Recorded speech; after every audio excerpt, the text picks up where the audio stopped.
देश विदेश से, उन सभी को बुलाया गया है। देश के बड़े नेताओं को भी राष्ट्रपति ने रात्रि भोज पे डिनर पे बुलाया है, लेकिन मल्लिकार्जुन खड़गे जो कांग्रेस के प्रमुख है उनको न्योता नहीं दिया गया है। क्या कहेंगे? देखिए, ये तो छोटे मन की बात है। जब मन छोटा होता है राजा का, प्रधानमंत्री का, राष्ट्रपति का, तब ऐसा होता है।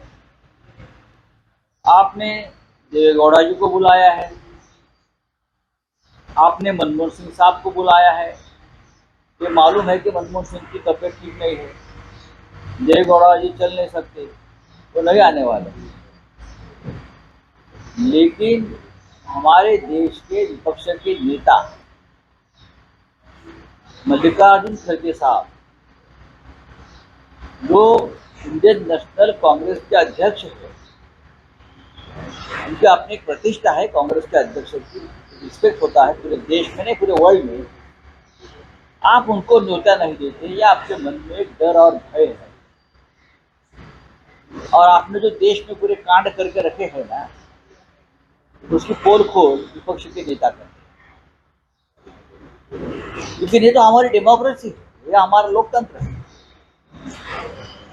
जो डिस्टिंग्विश गेस्ट आए हैं पूरे विश्व से, चाहे प्रधानमंत्री हो, बहुत से देश के राष्ट्रपति हो,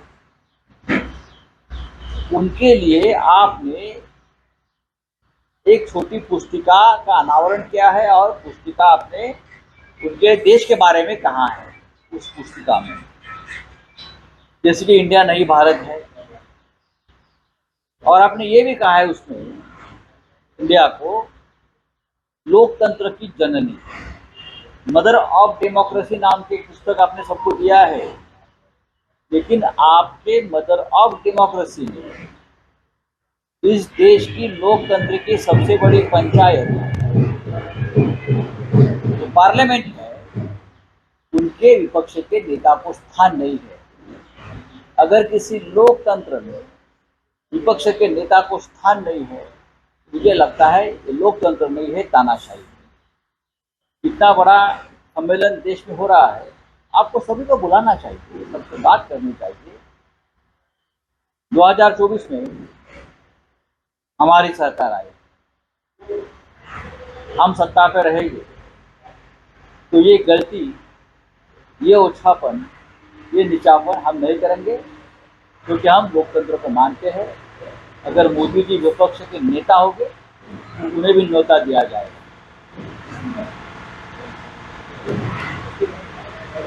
राहुल गांधी जो है वो यूरोप में है, यूरोप के है, उन्होंने मणिपुर के ऊपर बात की है, मणिपुर के ऊपर बात की। तो क्या गलत क्या है? इस तरह का वायलेंस हो रहा है, इसके ऊपर बात की है। क्या कहीं ना कहीं टाइमिंग जो है, हर बार जब वो राहुल गांधी बाहर जाते हैं, उनके ऊपर जब वो देश के मुद्दों पे बात करते हैं, उनके चाइना को लेकर भी बात की है, चाइना को लेकर भी बात की है। गलत क्या है? राहुल गांधी जिस देश में गए हैं, यूरोप में गए हैं, वहाँ डेमोक्रेसी, वहाँ विपक्ष की आवाज दबाई नहीं जाती। हमने इस देश की जो लोकतंत्र है वो ब्रिटेन से लिया है, यूरोप से लिया है। और ये सभी जो देश है, चाहे छोटे हो या बड़े हो, वहाँ के विपक्ष के नेता का अपमान नहीं किया जाता। और जो सरकार के खिलाफ आवाज उठाते हैं, उनके खिलाफ झूठी जांच एजेंसियां बिठाकर उनको जेल में नहीं डाला जाता। एक तरफा राज नहीं होता। अगर राहुल जी ने एक डेमोक्रेटिक कंट्री में जाकर हमारे देश की डेमोक्रेसी के बारे में बात की है, तो उसमें गलत क्या है? ये शुरुआत किसने की? जाकर बाहर देश की बदनामी और निंदा करने की यही लोगों ने की है ना। मणिपुर में हिंसा है या नहीं है, और सरकार पूरी तरह से फेल है। और भी बातें राहुल जी ने वहां कही है, तो सच बातें हैं। और सच कहने में क्या डर है? अगर नहीं आए तो आप उनको जवाब दीजिए। आपके पास इतनी बड़ी फौज है, हाँ, आप ट्रोल कीजिए। आपका जो पुरानी हॉबी है, छंद है, आप कर लीजिए। G20 चल रहा है देश में, और टाइमिंग के ऊपर सवाल उठा रही है सर कि G20 के सारे सांसद आपके देश में हैं और आप दुनिया में जाकर देश की बुराई कर रहे हैं। नहीं, मैं उससे बुराई नहीं मानता। सच कहना ही बुराई नहीं।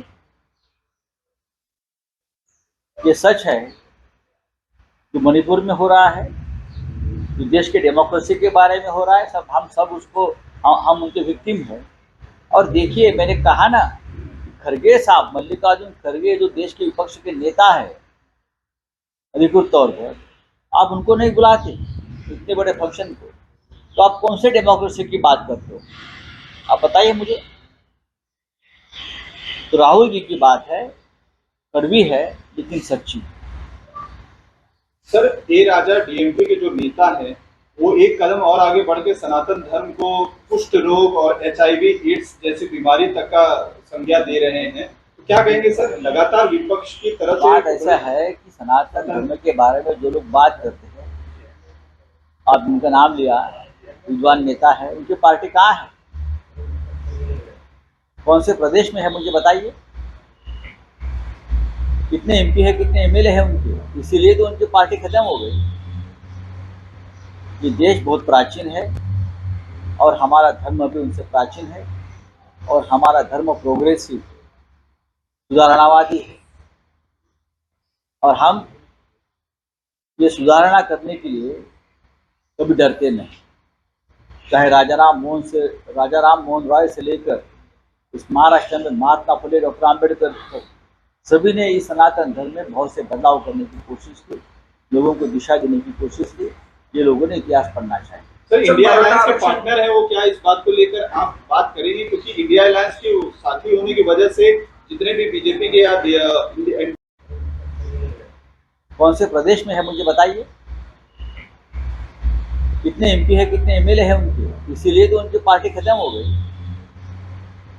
ये देश बहुत प्राचीन है और हमारा धर्म भी उनसे प्राचीन है, और हमारा धर्म प्रोग्रेसिव, सुधारणावादी है, और हम ये सुधारणा करने के लिए कभी डरते नहीं। चाहे राजा राम मोहन राय से लेकर इस महाराष्ट्र में महात्मा फुले, डॉक्टर आम्बेडकर, सभी ने इस सनातन धर्म में बहुत से बदलाव करने की कोशिश की, लोगों को दिशा देने की कोशिश की। ये लोगों ने इतिहास पढ़ना चाहिए। सर, इंडिया अलायंस के पार्टनर है वो, क्या इस बात को लेकर आप बात करेंगे? क्योंकि इंडिया अलायंस के साथी होने की वजह से जितने भी बीजेपी के या NDA के नेता हैं वो आप लोगों से सवाल उठा रहे हैं। सवाल जवाब दीजिए ना उनको, हमारे पे सवाल क्यों उठा रहे हो? हमने कल सामने में लिखा है हमारी पूरी कहानी। अब फिर इस बात को मेंशन करेंगे क्या सामने? हम जरूर मेंशन करेंगे, क्यों नहीं करेंगे? हम हमारी बैठक में मेंशन करेंगे, जरूर मेंशन करेंगे कि आपने अपनी आस्था और श्रद्धा होती है, आप अपनी श्रद्धा आपके पास रखिए, हम हमारी श्रद्धा आपके पास है। सर, कल मराठा आरक्षण को जो डेलीगेशन आया था, CM DCM से मुलाकात हुई, आज 11 बजे जनता पार्टी को अपना फैसला देने वाले हैं, किस तरह से कहना चाहिए? फैसला सुनाइए, बाद में बोलिए। हम चाहते हैं ये जो मसला है खत्म हो, और जो मनोज जोरंडे पाटिल जो बैठे हैं उपोषण को, अनशन को, उनकी जिंदगी खतरे में है। अब 10 दिन हो चुके हैं, ज़्यादा ही हो चुके हैं। मनोज की माँ ने भी अपील की है सरकार से कि मेरे बेटे को बचाओ, और पूरा महाराष्ट्र ये कहेगा कि मनोज महाराष्ट्र का बेटा है, उनको बचाइए। चलो सर, G20च्या चर्चेला सुरुवात झालेली आहे। एकीकडे मनमोहन सिंग यांना आमंत्रण दिलं जातं, देवेगौडा यांना आमंत्रण दिलं जातं, परंतु जे विरोधी पक्ष नेते आहेत, मी आत्ताच आपल्याला सांगितलं त्या विषयावर, ही G20 आहे की मोदी 2020 आहे, असा एक प्रश्न सगळ्यांना पडलेला आहे। या देशामध्ये जो बायडन पासून अनेक राष्ट्राचे प्रमुख आलेले आहेत, ते प्रमुख नेते इथे आल्यामुळे चीननं जी आमची जमीन गिळलेली आहे, लडाख, गलवान व्हॅली, अरुणाचल, ती परत मिळणार आहे का? भारतावरचं कर्ज माफ होणार आहे का? लाखो करोडो कोटी किती खर्च झालाय, तरीही आंतरराष्ट्रीय स्तरावरती अशा प्रकारच्या बैठका महत्त्वाच्या असतात। मोदींनी ते केलेलं आहे त्यांच्या नेतृत्वाखाली। प्रश्न असा आहे की आणखी 3 वर्षांनी दुसऱ्या राष्ट्रामध्ये होणार, एक रोटेशन नुसार सुरू असते का? हे काय फार वेगळं काही चाललंय या देशात? आधी पंडित नेहरू असताना किंवा इंदिराजी असताना अशा प्रकारच्या आंतरराष्ट्रीय बैठका झालेल्या आहेत, नवीन काय त्याच्यामध्ये? आज आमच्या समोर प्रश्न आहे चीननी लडाखची किती हजार वर्गमीटर जमीन गिळली आहे, 20 किलोमीटर आतमध्ये घुसलाय, गलवान व्हॅलीमध्ये घुसलाय, अरुणाचलवर त्यांनी ताबा सांगितलाय. आणि चीनचे राष्ट्राध्यक्ष या बैठकीला आलेले नाहीत, मिस्टर पुतीन आलेले नाहीत. लक्षात घ्या, या सगळ्या बैठकीतून शेवटी काय मिळणार आम्हाला? आमचं लक्ष आहे लडाखने गिळलेल्या आमच्या जमिनीकडे, लडाखमध्ये गिळलेल्या आमच्या जमिनीकडे. चीन ही परत मिळणार असेल तर आम्ही या बैठकीत सावध करू. पण तरीही आंतरराष्ट्रीय मंचावरती हिंदुस्थानची जी ताकद वाढणार असेल, वाढली आहे, नक्कीच ते कौतुकास्पद आहे. टीकेसाठी टीका हा आमचा विषय नाही. आणि या देशामध्ये लोकशाही टिकायला हवी. G20 मध्ये लोकशाहीचं फार मोठी तुतारी वाजवण्यात येते, पण त्याच्यापैकी जे कार्यक्रम झाले त्यातले जेवणावळीचे, खाण्यापिण्याचे, बैठकांचे, त्यात या देशाच्या प्रमुख विरोधी पक्षनेत्याला म्हणजे मल्लिकार्जुन खरगे यांना आमंत्रणच नाही. तुम्ही आलेल्या सगळ्या पाहुण्यांना एक पुस्तिका दिलेली आहे. भारत हा कसा लोकशाहीचा जनक आहे, जननी आहे, पण त्या लोकशाहीच्या जननीमध्ये संसदेमधल्या विरोधी पक्षाच्या प्रमुख नेत्याला स्थान नसेल तर ती जननी ती वांद तुम्ही करताय. मल्लिकार्जुन खरगे यांना आमंत्रणच नाही. तुम्ही आलेल्या सगळ्या पाहुण्यांना एक पुस्तिका दिलेली आहे. भारत हा कसा लोकशाहीचा जनक आहे, जननी आहे, पण त्या लोकशाहीच्या जननीमध्ये संसदेमधल्या विरोधी पक्षाच्या प्रमुख नेत्याला स्थान नसेल तर ती जननी ती वांद तुम्ही करताय. ते स्पष्ट सांगावं असं वाटतंय. आणि राजाचं मन मोठं असावं लागतं, राज्यकर्त्याचं मन मोठं असावं लागतं. तुम्ही तुमच्या विरोधी पक्ष नेत्याचा द्वेष करताय, हे चुकीचं आहे. हो काय? पुढच्या आठवड्यात अपत्रित आमदाराची